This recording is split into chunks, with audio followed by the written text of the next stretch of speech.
오늘 인사를 하는데 다른 날과 좀 달리 그렇게 인사해 보도록 하겠습니다. 무슨 방법을 달리하는 게 아니고 마음을 달리하여서 인사하는 것입니다. 좌우 앞뒤에 있는 분을 예수님처럼 생각하고 인사하겠습니다. 반갑습니다. 사랑합니다.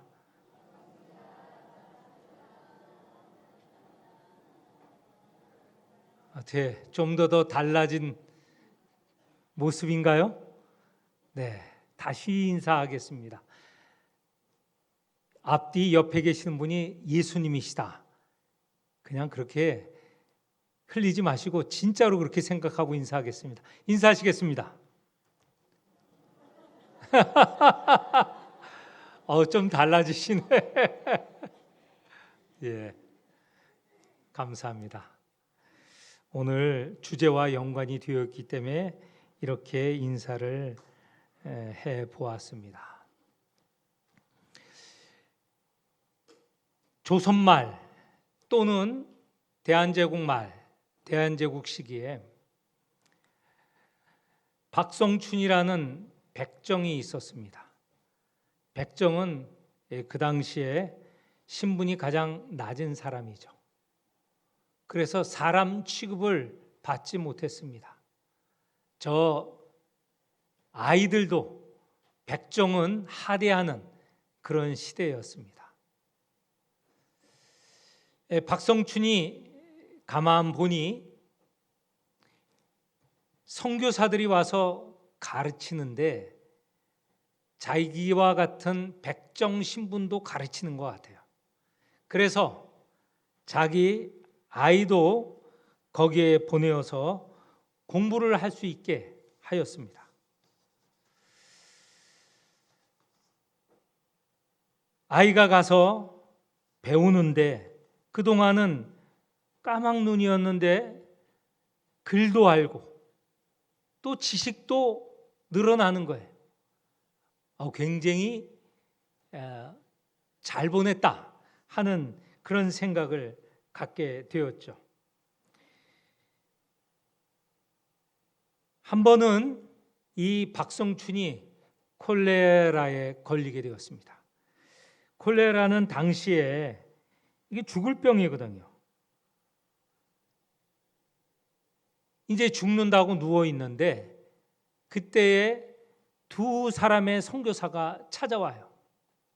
한 사람은 무어 선교사, 또 한 사람은 에비슨 선교사입니다.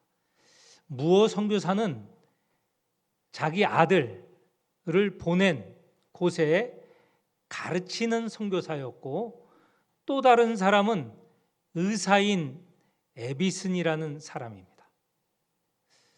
이 에비슨 선교사는 어떤 사람이었냐면 당시 왕인 고종 임금님의 어이였어요. 임금님의 어이가 양반집도 아니고 그냥 보통 상민의 집도 아니고 백정의 집에 찾아온 겁니다. 그리고 그를 진료하였어요. 에비스는 낳게 되었습니다. 동네에 소문이 났죠. 주변에 소문이 났습니다. 임금님을 고치는 의사가 백정의 집에 찾아왔다. 그리고 그 백정이 고침을 받았다. 박성춘은 물론 동네가 떠들썩하게 되었죠. 박성춘은 깨닫게 됩니다. 내가 어떤 존재인데 어이가 다 와서 나를 치료하는가? 그러면 당연히 그 어이는 누구인지 무엇을 하는 사람인지 생각하게 되지 않았어요? 않겠습니까? 또 자기 아이가 이름이 봉출인데 봉출이를 가르치는 저 무어 선교사는 또 어떤 사람이고 뭘 하는 사람인가? 이렇게 생각하게 되었죠. 그들 뒤에는 복음이 있다는 걸 알게 되었습니다. 그들이 저렇게 하는 일은 다 복음 때문에 하는 일이고 그 복음의 당사자는 예수 그리스도라는 걸 깨닫게 되었습니다. 그래서 박성춘은 예수를 믿게 되었습니다. 믿을 뿐만 아니라 이제 나아가 자기와 같은 백정들에게 복음을 전하기 시작했습니다. 본인이 경험한 일이 있기 때문에, 죽을 뻔했다 살아난 경험이 있기 때문에 그 복음은 힘이 있었습니다. 그래서 많은 백정들이 그 교회를 찾아오게 되었어요.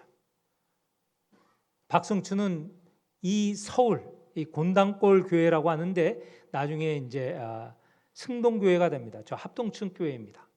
그때는 합동 통합이 없었기 때문에 다 장로교회에 속하여 있었던 것이죠. 그 곤당골 교회는 백정들이 몰려들기 시작했어요. 박성춘은 거기에 끝난 게 아니고 서울뿐만 아니라 서울 근교 지방에 다니면서 백정들에게 복음을 전하기 시작했어요.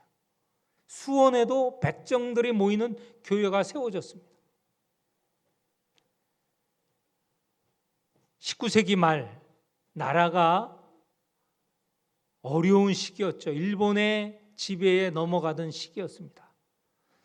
그때 독립협회가 있었고 그 독립협회가 주최하는 관민, 말하자면 연설회, 관과 민이 합쳐서 하는 연설회, 백성을 깨우치기 위한 연설회였는데 백정인 박성춘이 그 자리에서 연설을 하게 됩니다.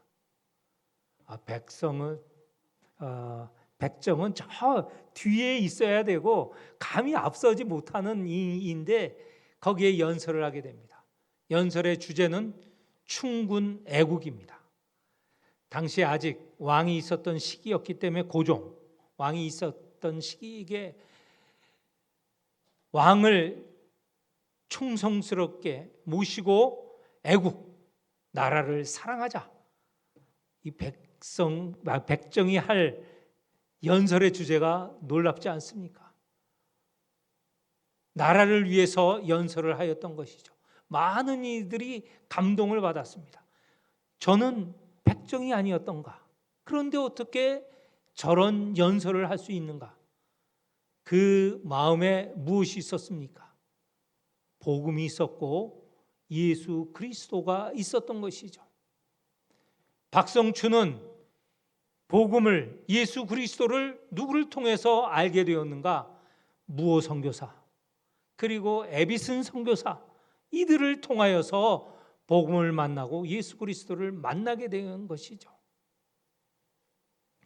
그의 아들, 처음에 박성춘이 백정이지만 그 백정도 가르친다는 이야기를 듣고 큰아들 봉출이를 보내서 배우게 하지 않았습니까? 이 봉출이는 커서 누가 되었는가? 에비슨 선교사가 세운 의과대학, 세버란스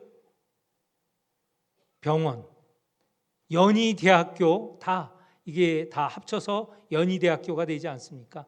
세브란스 병원과 연희학교가 합쳐서 연희 이제 전문학교가 되고 대학이 되는데 거기에 의대의 1회 7명의 의사가 되는 가운데 한 사람이 되었습니다. 이 봉출이는 나중에 이름이 서양으로 이름이 바뀌어서 박서양이 되었는데 그는 나중에 만주에 가서 독립운동도 하고요. 거기서 의사로서 민족을 위해서 큰 역할을 했습니다. 박성춘, 박서양 다 백정이고 백정의 아들인데 그들이 변화하여서 이렇게 나라를 위한 사람이 되었고 그리고 의사도 되었습니다. 예수 그리스도, 복음이 그들을 변화시킨 것이죠. 오늘 주제와 연결되어 말한다면 복음이 그들을 불렀고 또 예수 그리스도가 그들을 불러서 안으시고 그들을 변화시키시고 그리하여서 하나님의 자녀가 되고 백성이 된 놀라운 사실입니다. 그 내용이 오늘 본문의 이야기입니다. 오늘 본문 바로 그런 내용의 말씀이라는 것이죠. 30절에 보면 예수님께서 갈릴리에서 사역하시는데 이제 때가 되어서 예수께서 아무에게도 알리고자 아니하셨다라는 말씀입니다. 지금까지 예수님은 갈릴리 지방의 뭇 백성들에게 자신을 드러내시고 복음을 전하셨고 가르치셨고 병자를 고치시고 이적을 행하셨습니다. 공개적으로 하셨죠. 알리신 것입니다. 왜 그런가요? 복음을 전하려 하였던 것이고 그것을 통하여 구원을 알리려고 하였던 것이고 영원한 생명을 주시려고 하였던 것이고 하나님 나라를 전파하려 하셨던 것이죠. 그런데 이제 어느 시기가 되어서 그렇게 뭇백성에게 드러내시는 것보다 이제 집중적으로 하실 일들이 생겼습니다. 12 제자들에게 당신의 복음을 가르치시려고 하였던 것이죠. 이후의 사건을 보면 예수님께서 예루살렘으로 올라가시는 이야기, 그리고 예루살렘에서 고난받으시는 이야기가 이어집니다. 바로 예루살렘에서 고난받고 죽으시고 부활하시는 이 놀라운 복음 사건, 구원의 사건, 영원한 생명을 주시는 사건, 하나님 나라를 이 땅에 전파하시는 사건이 드러나기 전에 12 제자에게 가르치시고자 하였던 것이죠. 12 제자들이 복음을 잘 받고 믿어야 예수께서 하늘에 오르시고 이 땅에 함께 하시지 않을 때 제자들이 이어서 복음을 전하실 수 있는 것 아닙니까? 복음을 전할 수 있는 것 아닙니까? 그래야 하여서 이제 집중적으로 제자들을 가르치려고 하시는 것입니다. 복음의 핵심은 오늘 우리 보는 본문 31절입니다. 이런 내용을 제자들에게 가르치시려고 하는 것입니다. 우리에게도 중요한 내용이죠. 복음이죠. 31절 같이 읽겠습니다. 이는 제자들을 가르치시며 또 인자가 사람들의 손에 넘겨져 죽임을 당하고 죽은 지 3일 만에 살아나리라는 것을 말씀하셨기 때문이더라. 이 복음을 가르치시려고 하는 것입니다. 그런데 제자들은 이 복음의 핵심에 대해서 어떤 자세를 가졌던가? 예수께서 이렇게 가르치시고 이것을, 이 핵심을 알리려고 하실 때 제자들은 마음 문을 열고 이 복음을 받아들여야 되겠죠. 그런데 제자들은 그렇게 하지 않았습니다. 첫 번째로 복음의 핵심인 고난과 죽으심과 부활을 전할 때 제자들은 어떻게 하였는가? 여러분 잘 아시는 내용이에요. 예수께서 제자들에게 묻습니다. 세상 사람들은 나를 누구라고 하냐? 너희들은 나를 누구라고 하느냐? 했을 때 베드로가 선생님은 그리스도이십니다. 위대한 고백을 하였죠. 예수는 그리스도시다, 왕이시다라는 고백을 한 것입니다. 예수님께서 네 고백이 대단한 고백이다 이렇게 칭찬하셨는데, 그런 고백에 이어서 예수님께서 이 그리스도가 할 일, 복음의 핵심을 전하셨습니다. 예루살렘에 올라가셔서 고난받으시고 죽으시고 부활하실 것이다. 그 복음의 핵심을 듣고 베드로는 이렇게 반응하였습니다. 그렇게 하실 수 없습니다. 이렇게 부드럽게 말로 번역이 되어 있는데 베드로는 예수님을 꾸짖었습니다. 그렇게 할 수 없다고 꾸짖었습니다. 예수님께서 베드로를 사탄이라고 부르셨어요. 예수님은 복음의 핵심을 전하시는데 그 복음을 막으려고 하는 자는 당연히 사탄이겠죠. 그걸 베드로가 했다는 것입니다. 가장 으뜸되는 제자가 사탄 노릇을 하는 거예요. 복음을 전하시는 예수님의 입을 막으려고 하는 것입니다. 두 번째가 오늘 본문의 내용입니다. 예수님께서 복음의 핵심을 전하셨어요. 그러면 제자들 어떻게 하였습니까? 어떻게 하여야 하겠습니까? 당연히 아멘 하고 이 복음을 받아들이고 믿고 그 복음을 전하는 자가 되어야 되겠죠. 그런데 그들의 모습은 32절에 나옵니다. 제가 읽겠습니다. 제자들은 이 말씀을 깨닫지 못하고 묻기도 두려워하더라. 복음의 핵심을 깨닫지 못한 거예요. 예수님께서 그렇게 강조하시는, 전하시고 가르치시려고 하는 것을 깨닫지 않는 겁니다. 그리고 그 복음에 대해서 두려워하였다고 합니다. 왜 그렇습니까? 복음의 핵심 안에 보면 예수님께서 고난받고 죽으신다는 이야기가 나와요. 복음의 핵심 가운데는 죽는다는 이야기가 나오는 거예요. 이게 두려운 것이죠. 혹 자기들도 복음을 따르다가 죽는 것 아닌가, 자기도 고난받는 거 아닌가, 이게 두려운 것이에요. 이게 두 번째고 세 번째도 있습니다. 8장의 첫 번째, 9장 오늘 본문 이야기고 10장에는 세 번째 이야기가 나와요. 세 번째도 그렇게 복음의 핵심을 전하는데 제자들은 어떤 모습을 취하였는가? 야고보와 요한이 이렇게 요구합니다. 선생님이 예루살렘에 올라가셔서 그리스도가 되실 때, 다시 말해서 왕이 되실 때 저희를 좌편 우편에 앉게 해달라. 지금 이 제자들은 예수님은 예루살렘에 올라가서 고난 받으신다고 계속 지금 얘기하시는데 이들은 예수님께서 올라가면 왕이 되시는구나, 착각을, 오해를 하고 있었습니다. 예수님께서 말하시는 그리스도는, 왕은 지배하고 영광을 받는 왕이 아니라 고난받고 죽으시는 왕이에요. 거꾸로 생각하고 있는 거예요. 착각, 오해를 하고 있어요. 깨닫지 못하고 있는 겁니다.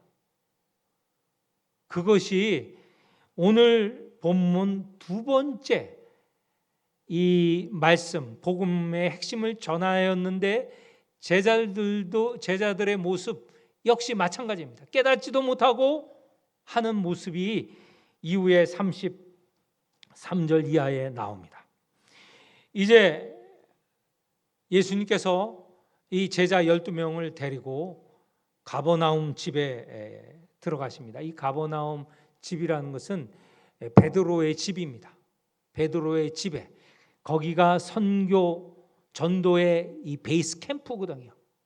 거기로 돌아가셔서 이제 묻습니다. 너희들이 지금까지 오면서 아주 그냥 열띠게 논쟁하고 있는데 그 논쟁하는 내용이 뭐냐? 예수님께서 다 듣고 계신 거예요. 어떤 논쟁이었는가? 거기에 보면 오면서 누가 크냐는 논쟁이에요. 크냐는 논쟁은 누가 높은 자냐라는 논쟁과 같은 말이죠.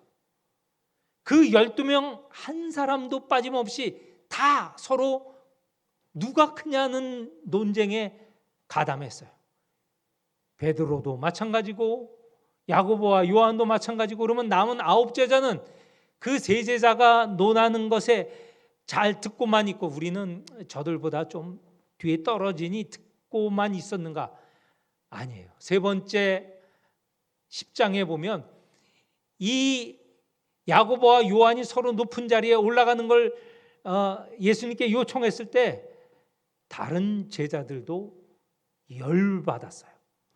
왜 너희 둘만 선생님에게 나가서 그런 요청을 하느냐? 우리도 높은 자리에 앉을 수 있다 요청, 그런 내용을 10장에 나와요. 그러니까 12제자 모두가 다 높아지기 위해서, 커지기 위하여서 서로 논쟁을 한 것입니다.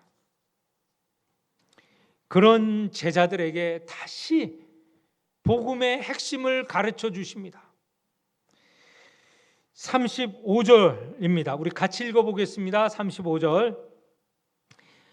예수께서 앉으사 12제자를 불러서 이르시되 누구든지 첫째가 되고자 하면 무사람의 끝이 되며 무사람을 섬기는 자가 되어야 하리라 하시고, 이 내용이 복음과 다름없습니다. 이게 왜 복음이냐? 이 말씀이 10장 43절, 44절, 45절에 다시 나오는데, 이 10장 43절에서 45절까지, 특별히 45절은 마가복음의 핵심 구절입니다. 마가복음의 주제 구절이죠. 거기에 보면 복음의 핵심이 나와 있습니다. 거기에는 어떻게 쓰여져 있는가? 이렇게 쓰여져 있습니다. 너희 중에는 그렇지 않을지니 너희 중에 누구든지 크고자 하는 자는 너희를 섬기는 자가 되고 너희 중에 누구든지 으뜸이 되고자 하는 자는 모든 사람의 종이 되어야 하리라. 45절 주제절입니다.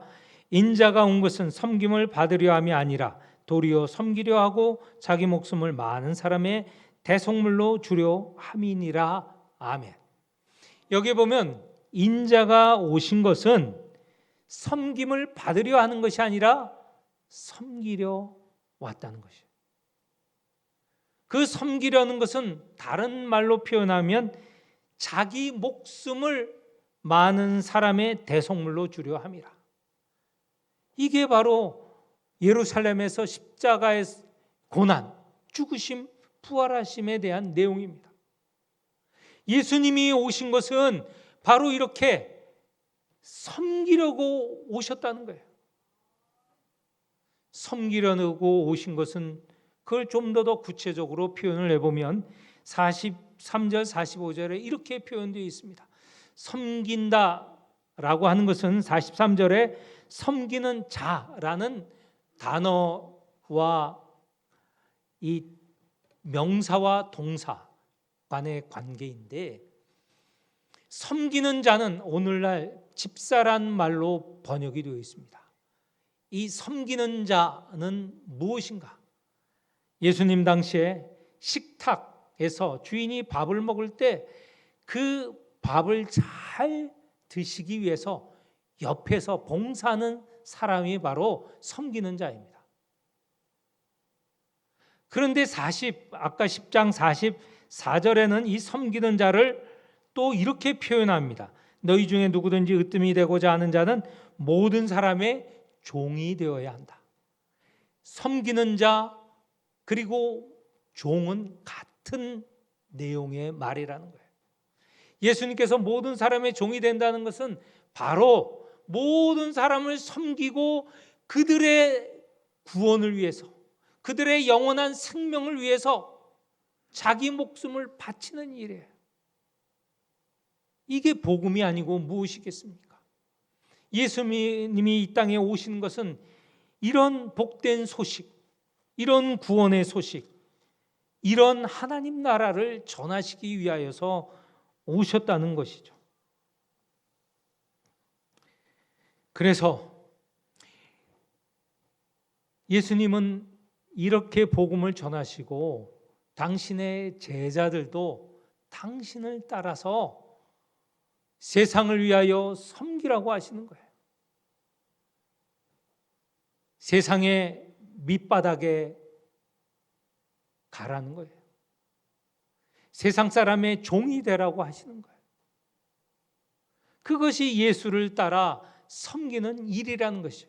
그런 제자들을 통하여서 복음이 전하여지고 구원의 사건, 영생의 사건이 전달되는 겁니다. 제가 처음 박성춘 백정에 대해서 얘기를 하였습니다. 그가 만난 두 선교사, 무호 선교사와 에비슨 선교사, 그 두 사람이 바로 예수를 따라 섬기는 자가 되기 위하여서 이 땅에 온 겁니다. 자기의 나라 미국과 그리고 캐나다를 떠나서 이 땅에 와서 섬기는 자로, 봉사자로, 또 모든 사람을 그 밑바닥에서 섬기는 종으로 그렇게 사역을 한 것이죠. 그것이 박성춘을 변화시킨 것입니다. 그것이 박성춘에게 새로운 인생을 살게 한 일이라는 것이죠. 오늘 예수께서 이렇게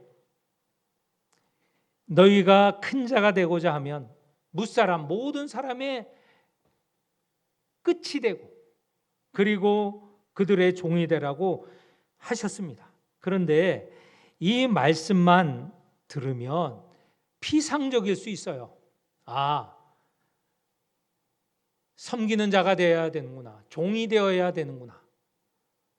피상적인 말이 될 수 있는데 예수님께서는 36절, 37절을 통하여서 섬기고 종이 되는 것의 구체적인 사건 하나를 직접 보여주십니다. 그것은 무엇이냐면 당시에 사람 취급을 못 받는, 그리고 사람들 곁에 오지 못하게 하는 어린아이 하나를 부르십니다. 사람들은 어린아이가 오면 가까이 하지 않게 하거든요. 어른들이 모이는데 이 웬 아이냐? 아이들은 가라 이러는 것이죠. 그런데 예수님께서는 그 아이를 이 지금 12제자가 베드로의 집 안에 있지 않습니까? 그 집 안으로 부르시는 거예요. 그리고 그 아이를 놀랍게도 안아주시는 겁니다. 당시에는 공개적으로 석상에서 보기 드문 일이죠. 안으시고 또 한마디 더 하시는데, 이런 어린아이를 영접하는 자가 나를 영접하는 것이고 나를 영접하는 자는 나를 보내신 이 하나님을 영접하는 것이다. 이런 어린아이, 그 당시에 소외된 자, 사람 취급 못 받는 자를 불러 사람으로 세우고 인정할 때, 그때에 바로 나를 영접하는, 하나님을 영접하는 일, 그게 구원이 아니겠어요? 그것이 영원한 생명을 얻는 길이 아니겠어요? 그것이 하나님 나라의 백성의 모습이 아니겠어요? 그런 자가 된다는 것이죠.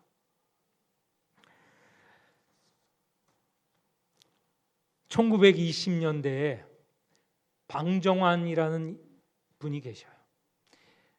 그분은 기독교인은 아닙니다. 사실은 천도교인이에요. 천도교 손병희 선생 아시죠? 당시에 천도교의 제일 수장인 사람이 손병인데 그분의 사위예요. 사위. 그리고 방정환 선생은 천도교인인데, 그가 어린이를 향하여서 한 모습을 보면 예수님의 이 말씀이 이루어진 현실에서 역사적으로 이루어지는 것을 보게 됩니다. 왜 다른 종교인 방정환의 예를 드는가 의심하는 사람도 있고 궁금해하는 사람도 있는데, 저는 이것을 고백합니다. 베드로 전서에 보면 모든 선한 일과 모든 좋은 선물은 다 하늘에서 내려오는 것이다. 우리가 악한 죄인인 존재인데 우리가 하는 선한 일, 우리가 하는 좋은 일이라는 것은, 인간이 하는 좋은 일, 선한 일이라는 것은 다 하나님께서 주셨기 때문에 가능한 일이라는 거예요. 그래서 선한 일을 하는 사람을 배척하지 맙시다.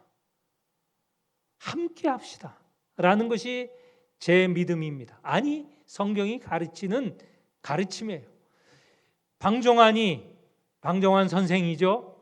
1922년에 처음으로 어린이날을 만드셨어요. 이 어린이날은 세계 최초로 만든 어린이날입니다. 그러니까 어린이날, 어디에서 들어온가, 왔는가? 아니에요. 우리가 시작했어요. 당시에 어린이라는 말이 없어요. 늙은이, 젊은이는 있는데, 그래서 어린이도 귀하기 때문에 어린 아이라는 것을 늙은 이, 젊은 이라는 것을 붙여서 사람, 그 나이의 사람을 부르지 않습니까? 그렇게 어린아이도 귀하게 여기고 바로 인격을 가진 아이로 생각하기 때문에 어린이라는 말을 만든 거예요.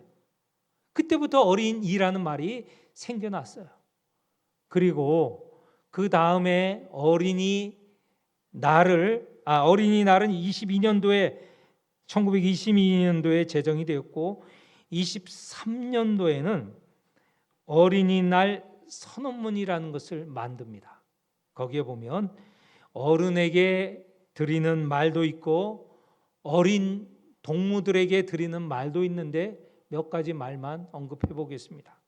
어른에게 드리는 글의 일부입니다. 어린이를 내려다보지 마시고 쳐다보아 주시오. 그때까지는 어린이를 내려다보는 거죠. 그런데 쳐다봐 달라는 거예요. 같은 인격, 귀한 인격을 가진 존재로서 그렇게 여기라, 존귀한 존재로 여기라는 것이죠. 어린이에게 경어를 쓰시되 늘 보드랍게 하여 주시오.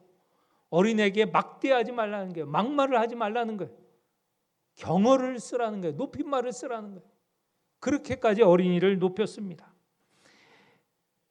여러 말이 있는데 또 한 가지만 더, 어린이들이 서로 모여 즐겁게 놀 만한 놀이터나 기관 같은 것을 지어주시오.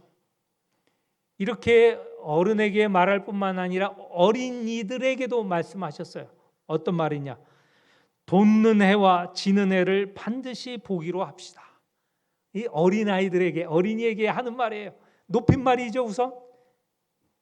그리고 어린이에게 이거 해라, 저거 해라, 공부해라, 일해라. 당시에는 하라는 말이 많겠죠. 그런데 그 아이들에게 제일 먼저 주는 말, 돋는 해와 지는 해를 반드시 보기로 합시다. 얼마나 아름다운 말이에요. 아이들이 돋는 해, 지는 해 보면서 그렇게 지낼 수 있도록, 어른에게는 물론이고 당신들끼리도 서로 존대하기로 합시다. 꽃이나 풀을 꺾지 말고 동물을 사랑하기로 합시다. 명령이 아니에요. 그렇게 권유하는 말이에요. 명령형이 아니에요.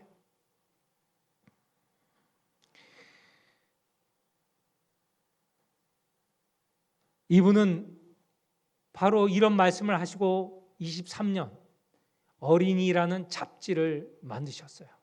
그 잡지가 거의 한 10년간 지속이 됐는데 계속 어린이란 잡지를 힘들게 만들어냈습니다. 많은 이가 여기에서 출연이 되어 있는데 우리도 잘 아는 윤동주 시인도 어렸을 때 이 잡지를 읽고 지냈답니다. 마애송, 윤극영, 이원수, 윤석중, 이런 분들이 배출이 됐고, 또 윤석중은 잘 아시는 분입니다. 새나라의 어린이, 반달 이런 등등. 근데 윤석중은 이 새나라의 어린이를 동시를 썼고 정순철이라는 분이 작곡을 하여서 이 새나라의 어린이가 해방 이후에 처음 나온 동요라고 합니다. 다 이 영향력이 있었던 것이죠. 말씀을 맺도록 하겠습니다. 오늘 예수님께서는 복음의 핵심을 가르쳐 주십니다. 그리고 그 복음의 핵심을 당신 스스로 보이셨어요. 예수님께서 이 땅에 오신 것은 섬김을 받으려 하심이 아니고 섬기려 하셨다는 거예요. 섬기려고 하신 것은 무엇인가? 다른 일을 위하여서 자기의 목숨까지도 내놓으셨다는 거예요. 그것을 믿고 받아들이는 자들은 구원받으니요 영생을 얻으니라고 말씀하셨어요. 하나님의 백성이라고 말씀하셨어요. 그리고 제자들에게도 요구하십니다. 너희들도 섬김을 받으려 하지 말고 섬기라. 세상을 섬기라. 모든 일을 섬기라 하셨습니다. 오늘 우리도 섬기는 자가 되어야 하겠습니다. 그런데 섬길 때 내가 좋아하느니, 내가 섬길 만하니, 나에게 사랑하느니, 내 가족만 섬기면 그게 무슨 유익이 있겠습니까? 물론 그것도 유익이 있겠죠. 예수께서 가르치시는 것은 내가 미워하는 자, 내가 꺼려하는 자, 내가 보기에 좋아하지 않는 자, 나아가서는 원수까지도 섬기려고 할 때, 그때에 복음의 사건이 일어납니다. 구원의 사건이 일어납니다. 하나님 나라의 사건이 일어나는 것이죠. 우리가 하나님의 나라를 이 땅에 전파하기 위해서 구원의 이 사건이 일어나는 것을 우리가 눈으로 보고 함께 참여하기 위해서는 바로 어린아이와 같으니, 그리고 백정과 같으니, 남들이 손가락질하느니 남들이 함께 하려고 하지 않는 이들에게 나아가고 그들을 섬길 때 이런 놀라운 사건이 일어나게 됩니다. 영광교회 성도 모두 이런 사건에 참여하는 하나님의 백성이 되시기를 축원합니다. 하나님 아버지, 우리 모두 섬기는 자 되게 하여 주옵소서. 세상에 꼴찌가 되게 하여 주옵소서. 세상에 종이 되게 하여 주옵소서. 그리하여서 구원의 사건, 영생의 사건, 하나님 나라 사건이 일어나게 하여 주옵소서. 저희를 통하여 역사하여 주옵소서. 예수님 이름으로 기도합니다. 아멘.